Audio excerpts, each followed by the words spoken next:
Apartado 2. Un intento sociológico de clarificación. El material obtenido por los sondeos de opinión no puede ser llamado opinión pública por el simple hecho de que se obtengan reflexiones, decisiones y disposiciones políticamente relevantes.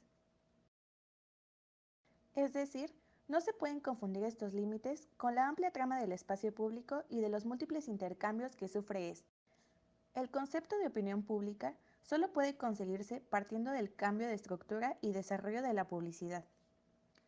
La oposición que existe entre ambas formas de notoriedad pública, ya sea la basada en el ámbito político y social o la manipulativamente divulgada, sirve como indicador del proceso de democratización de la sociedad industrial constituida por el Estado social.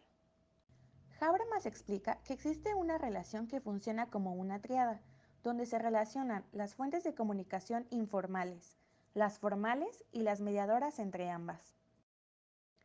Las fuentes de comunicación informales se componen por tres etapas, todas ellas bajo un grado de obligatoriedad. La primera de ellas son las evidencias culturales. Estas surgen de la reflexión de cada individuo respecto a temas controversiales como la pena de muerte o los límites de la moral.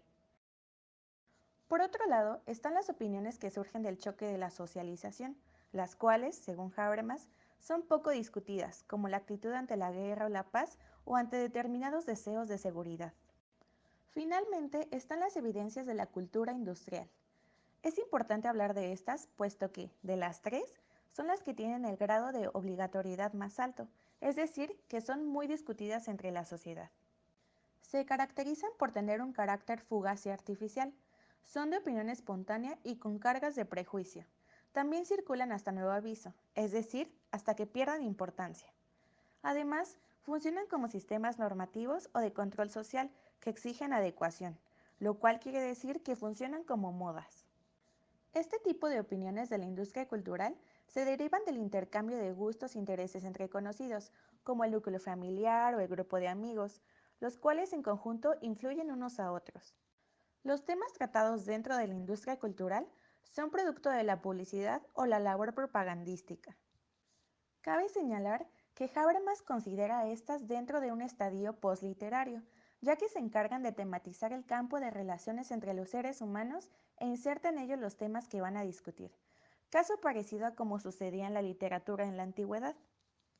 Las opiniones formales provenientes de instituciones autorizadas son el segundo elemento que componen la tríada mencionada anteriormente. También son conocidas como opiniones no públicas, ya que no consiguen una correspondencia con la masa. Esto quiere decir que se encuentran en un plano fuera de la masa poblacional. Los comunicados, declaraciones o discursos emitidos por instituciones oficiales, ya sea gubernamentales, asociaciones sociales, administraciones de consorcios o sindicatos, pertenecen a este tipo de comunicación formal. Ahora pasemos al tercer componente del triángulo de la opinión. Como su nombre lo indica, los medios de comunicación de masas funcionan como mediadores entre la opinión formal o informal y el contacto de estas con el sector privado, es decir, la sociedad en general. Su poder radica en su grado de notoriedad pública representativa y la manipulación que genera en la sociedad. Además, trabaja junto a esferas de poder como la sociedad burguesa para proteger sus intereses, por lo que se puede entender que nos encontramos en un contexto en el que las opiniones no públicas actúan en plural, entendiéndose estas como aquellas que no emergen de manera natural y que surgen por medio de la manipulación.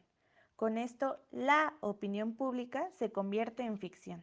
Sin embargo, es preciso adaptarse al concepto comparativo de opinión pública, pues en la realidad constitucional del Estado social, el ejercicio del poder social y de la dominación política se ven sometidos por la publicidad. Por lo tanto, las instituciones no quedan exentas del territorio de la misma. Habermas también menciona que el único espacio donde se desarrolla el ejercicio de opinión pública, entendido como el que surge de la crítica y la razón, sucede con la participación de las personas privadas en el proceso de comunicación formal, conducido a través de la publicidad interna de las organizaciones, es decir, la participación de los ciudadanos dentro de las instituciones.